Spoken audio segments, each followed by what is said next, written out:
महादेव भयंकर क्रोध में थे। तीनों लोकों के स्वामी, देवों के देव महादेव एक छोटे से तोते के पीछे उसे मारने के लिए दौड़ रहे थे। वह तोता अपनी जान बचाते हुए महर्षि वेदव्यास जी के आश्रम में पहुंचा।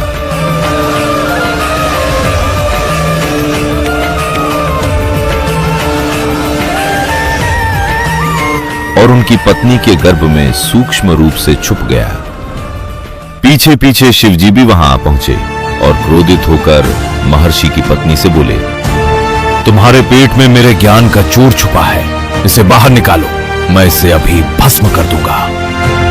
तभी व्यास जी की पत्नी ने एक ऐसा सवाल पूछा जिसने महादेव को भी निरुत्तर कर दिया।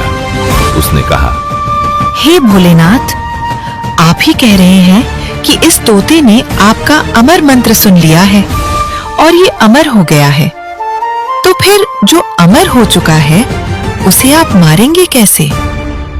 ये सुनकर भगवान शिव को बैरंग ही वापस लौटना पड़ा। आखिर एक छोटे से तोते ने महादेव का सबसे गुप्त अमर मंत्र कैसे सुन लिया?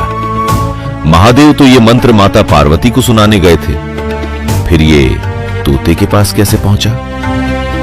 यह अद्भुत रहस्यमयी कहानी शुरू होती है उस घटना से जिसने आज के अमरनाथ धाम को स्थापित किया। कैलाश पर्वत पर भगवान शिव और माता पार्वती विराजमान थे। भगवान शिव अक्सर पार्वती जी को समझाया करते थे कि पार्वती, तुम भी उस परम परमात्मा की साधना और भक्ति किया करो, देखो मैं भी करता हूं। लेकिन माता पार्वती इस बात पर ध्यान नहीं देती थी। उनका मानना था कि देवों के देव महादेव उनके पति हैं। सब देवी देवता उनके सामने हाथ जोड़ते हैं और उनके पास सर्व सुख ऐश्वर्य मौजूद है। फिर उन्हें किसी और की झूठी भक्ति करने की क्या आवश्यकता है? भगवान शिव के पास एक अत्यंत गुप्त अमर मंत्र था जिसका जाप वह निरंतर करते थे और उसी अमोघ मंत्र के प्रभाव से वह अमर थे। लेकिन उन्होंने ये बात पार्वती जी को कभी नहीं बताई थी, क्योंकि पार्वती जी के अंदर कभी भक्ति की सच्ची चाह नहीं थी। एक दिन भगवान शिव कैलाश से बाहर सैर सपाटे पर गए हुए थे। पीछे से देवर्षि नारद मुनि वहां आ पहुंचे। नारद जी ने माता पार्वती से कहा, हे माता, आप जन्म और मरण के इतने बड़े दुख को क्यों सहन कर रही हैं? आपके घर में ही एक ऐसी अनमोल वस्तु है जिसके सेवन से आपकी यह जन्म मृत्यु की बीमारी मिट सकती है।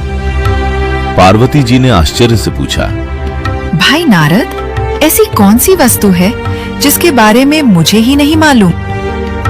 तब नारद जी ने रहस्य खोलते हुए कहा, माता, भगवान शिव के पास एक गुप्त मंत्र है जिसका जाप करके वे स्वयं अजर अमर हो गए हैं, लेकिन आप इसी जन्म मृत्यु के चक्र में फंसी हैं। क्या आप जानती हैं कि भगवान शिव के गले में जो मुंड माला टंगी हुई है वह किसके सिर है? माता, वे 107 सिर आप ही के हैं। आप 107 बार मर चुकी हैं और हर जन्म में आपने भगवान शिव को ही चुना है। यह आपका 108वां जन्म चल रहा है। ये बात सुनकर पार्वती जी अंदर तक हिल गई, लेकिन उन्हें विश्वास नहीं हो रहा था कि जो शिवजी उनसे इतना प्रेम करते हैं, उन्होंने इतना बड़ा मंत्र उनसे क्यों छुपाया। नारद जी ने समझाया, माता, आपने आज तक शिवजी को केवल पति रूप में देखा है। आपने उन्हें कभी अपना गुरु या भगवान नहीं माना। जब तक हृदय में गुरु के प्रति पूर्ण समर्पण और जिज्ञासा न हो, ऐसा मंत्र नहीं मिलता। इतना कहकर नारद जी चले गए। पार्वती जी की नींद हराम हो गई। जैसे ही भगवान शिव लौट कर आए, पार्वती जी पहली बार उनके चरणों में गिर पड़ी और फूट फूट कर रोने लगी। उन्होंने अत्यंत विनम्रता से कहा, मुझसे ऐसी कौन सी भारी भूल हो गई जो आपने मुझसे वो अनमोल अमर मंत्र छुपा कर रखा? मैं तो बालिका हूँ, मुझे क्षमा करें और वो मंत्र मुझे दे जिससे मेरा कल्याण हो। भगवान शिव पार्वती जी का ये विनम्र रूप देखकर हैरान रह गए। उन्होंने पूछा, पार्वती, आज तुम्हारी बुद्धि किसने बदल दी? तब पार्वती जी ने नारद जी की बताई सारी बात कह डाली और रोते हुए पूछा, जब मैं 107 बार मरी तो क्या आपको मेरा दुख नहीं हुआ? फिर भी आपने मुझे वो मंत्र क्यों नहीं दिया? भगवान शिव ने तब एक बहुत ही गहरा ज्ञान समझाया। उन्होंने कहा, हे पार्वती, जब तुम्हारी मृत्यु होती थी तो मैं तुम्हारे वियोग में इतना दुखी होता था कि तुम्हारे अस्थि पिंजर को 10-10 हजार वर्षों तक सीने से लगाए पागलों की तरह घूमता रहता था। लेकिन यह मंत्र बिना सच्ची जिज्ञासा के नहीं दिया जा सकता। उन्होंने सीप का उदाहरण देते हुए कहा, समुद्र में एक सीप होती है, जब तक उसे प्यास न लगे और वो पानी की सतह पर आकर अपना मुंह न खोले, तब तक स्वाति नक्षत्र की अनमोल बूंद उसके अंदर नहीं जा सकती। बिना मुंह खोले अगर बूंद उस पर गिर भी जाए तो वो मोती नहीं बन सकती। इसी तरह आज तक तुम्हारे अंदर इस ज्ञान की प्यास और जिज्ञासा नहीं थी। आज नारद जी ने तुम्हारे अंदर वो प्यास जगा दी है, तुम्हारा मुंह खुल गया है, इसलिए अब यह मंत्र तुम पर काम करेगा। भगवान शिव ने कहा कि यह मंत्र अत्यंत गुप्त है। इसे किसी ऐसे एकांत स्थान पर देना होगा जहां कोई अन्य जीव जंतु इसे सुन न ले। शिवजी माता पार्वती को लेकर उस स्थान पर पहुंचे जिसे आज अमरनाथ धाम कहा जाता है। वहां एक सूखा हुआ वृक्ष खड़ा था जिस पर कोई पत्ते नहीं थे। उस वृक्ष के तने में एक सुराख था जिसमें एक मादा तोते ने अंडे दे रखे थे। कथा शुरू करने से पहले भगवान शिव ने अपने हाथों से 3 बार इतनी जोर से ताली बजाई कि भयंकर नाद उत्पन्न हुआ। उस भयानक आवाज से डरकर मीलों दूर तक के सारे पशु पक्षी उड़ गए। यहां तक कि उस वृक्ष में रखे जो स्वस्थ अंडे थे वे भी बच्चे बनकर उड़ गए। लेकिन वहां केवल एक गंदा खराब अंडा बच गया जो फूट नहीं पाया था। उस अंडे में एक ऐसा जीव था जिसका संस्कार केवल गर्भ में ही मरने का था। शिवजी को लगा कि अब यहां कोई नहीं है। भगवान शिव ने पार्वती जी को उस अमर परमात्मा की कथा सुनानी शुरू की। उन्होंने ध्यान लगाने की विधि बताई। मूल कमल जहां गणेश जी का वास है, नाभि कमल जहां विष्णु लक्ष्मी जी का वास है, और हृदय कमल जहां शिव पार्वती का वास है, का ज्ञान दिया। जैसे जैसे भगवान शिव कथा सुनाते गए, माता पार्वती जी की सुरती उन कमलों में जाने लगी। चूंकि पार्वती जी एक अत्यंत पुण्यात्मा थी, उनकी समाधि तुरंत लग गई। वे अपने शरीर के अंदर उन दिव्य लोकों का नजारा देखने में इतनी मग्न हो गई कि उन्हें बाहर का कोई होश ही नहीं रहा। इधर एक बड़ा चमत्कार हुआ। शिवजी के मुख से निकल रही उस महान अमर कथा और सत्संग को सुनकर वो खराब और गंदा तोते का अंडा स्वस्थ हो गया। उसमें से एक तोते का बच्चा बाहर निकला। भगवान शिव कथा सुनाते जा रहे थे और बीच बीच में पूछ रहे थे, समझ में आया पार्वती? समाधि में लीन पार्वती जी तो शांत थी, लेकिन वो छोटा सा तोता पीछे से आवाज लगाने लगा, हाँ जी, हाँ जी। भगवान शिव को लगा कि पार्वती जी ही कथा सुन रही हैं, लेकिन जब कथा बहुत आगे बढ़ गई और शिव जी का ध्यान पार्वती जी पर गया तो उन्होंने देखा कि पार्वती जी तो गहरी समाधि में बैठी हैं। शिव जी चौंक गए। अगर पार्वती समाधि में है तो ये हाजी हाजी कौन कर रहा है? जब शिव जी ने मुड़कर देखा तो उन्हें वो तोता नजर आया। शिव जी समझ गए कि इस तोते ने मेरा अमोघ अमर मंत्र सुन लिया है। उन्हें क्रोध आया कि यह मंत्र किसी अपात्र के हाथ लग गया है जो मर्यादा तोड़ सकता है। डर के मारे वो तोता वहां से उड़ चला और क्रोधित भगवान शिव उसे मारने के लिए उसके पीछे भाग पड़े। वो तोता भागते भागते महर्षि वेद व्यास जी की पत्नी के गर्भ में जा छिपा। जब शिवजी ने उसे मारने की बात कही तो पत्नी के उस सवाल, अगर ये अमर हो गया है तो आप इसे मारेंगे कैसे, ने शिव जी को रोक दिया और वे लौट गए। यही तोता बाद में सुखदेव मुनि के नाम से प्रसिद्ध हुआ। पार्वती जी को वो ज्ञान और अमर मंत्र उस विशेष स्थान पर मिला था, इसीलिए उस जगह का नाम अमरनाथ पड़ा।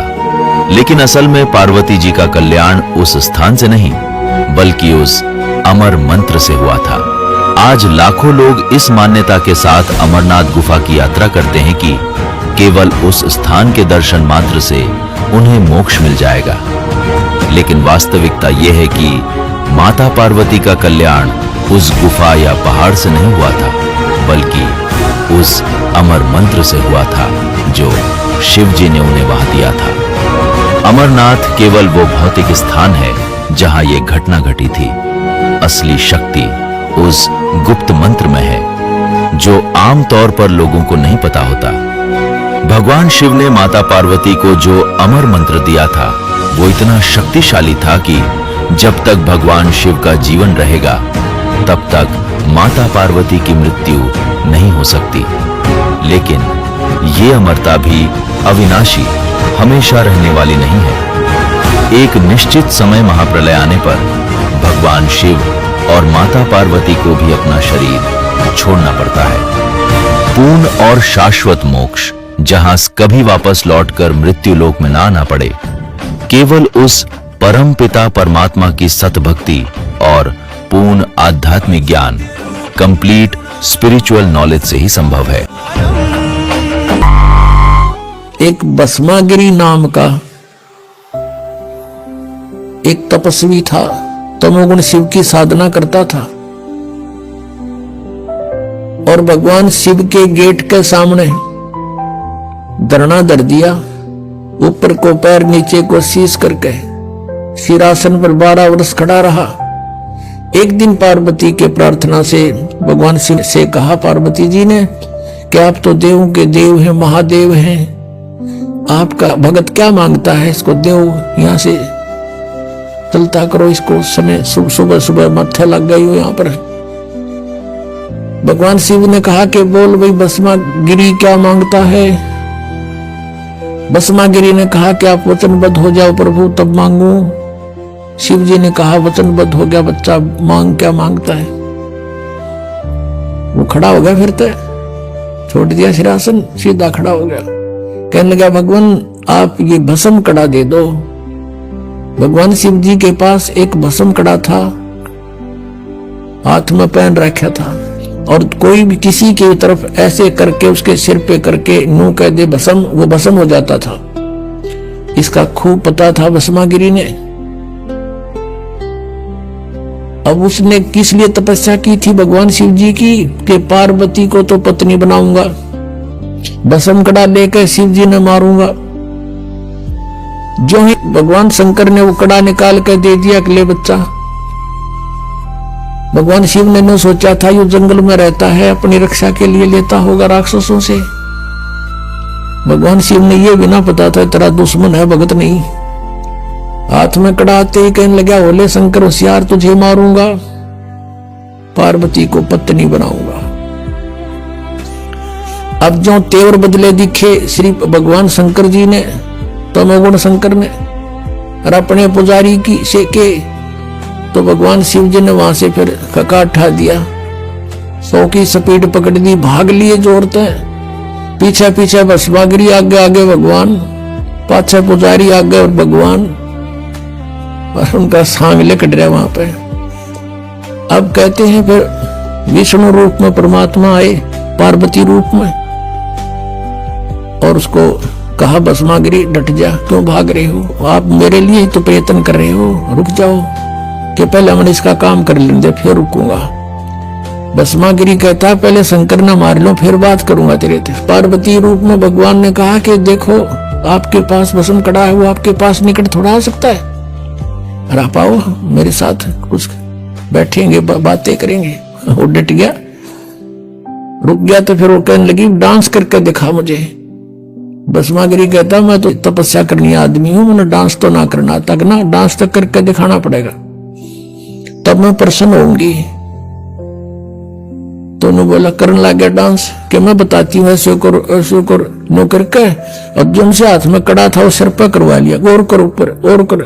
जब ऊपर आ लिया, जब उन्होंने कह दिया भस्म, वो भस्मागिरी मर गया, भस्मासुर कहलाया। फिर उसके बाद वो राक्षस फिर विष्णु रूप धारण करके वहां पहुंचे। भगवान शंकर जहां एक्सप्रेस हो जा रहे थे वहां जाकर खड़ा होके के डट जा भोलेनाथ, डट भगत भाई रुक जा, अब देखा विष्णु जी है, भागले भागले आजा, भागले।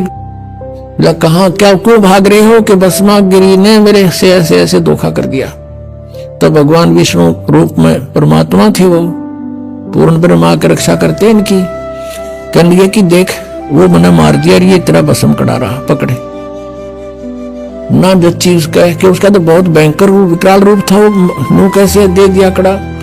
तो वापस आए, बताया कि ये राख पड़ी उसकी, यहां मरा वो।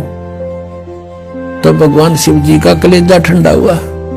रामी ने भगवान मानो तेरी कथा रोज पढ़ा करते कि भगवान भस्मागिरी का आगे भाग लिया शंकर जी। अगर अविनाशी होते, अजर अमर होते तो कहते आजा भाई, करके करेगा। जैसे कबीर परमात्मा को ऐसे काट दिया था, 50 टुकड़े शेख तकी ने करवा दिए थे, और न्यू के न्यू खड़े हो गए भगवान सामने। और भी बहुत सी यातनाएं दी थी, पर मालिक उसमें गंगा में डुबो दिए थे, बाहर खड़े पाए थे। अब पुण्यात्मा, ये तमोगुण के पुजारी राक्षस कहलाया भस्मागिरी, नहीं भस्मा असुर कहलाया। उसके बाद वो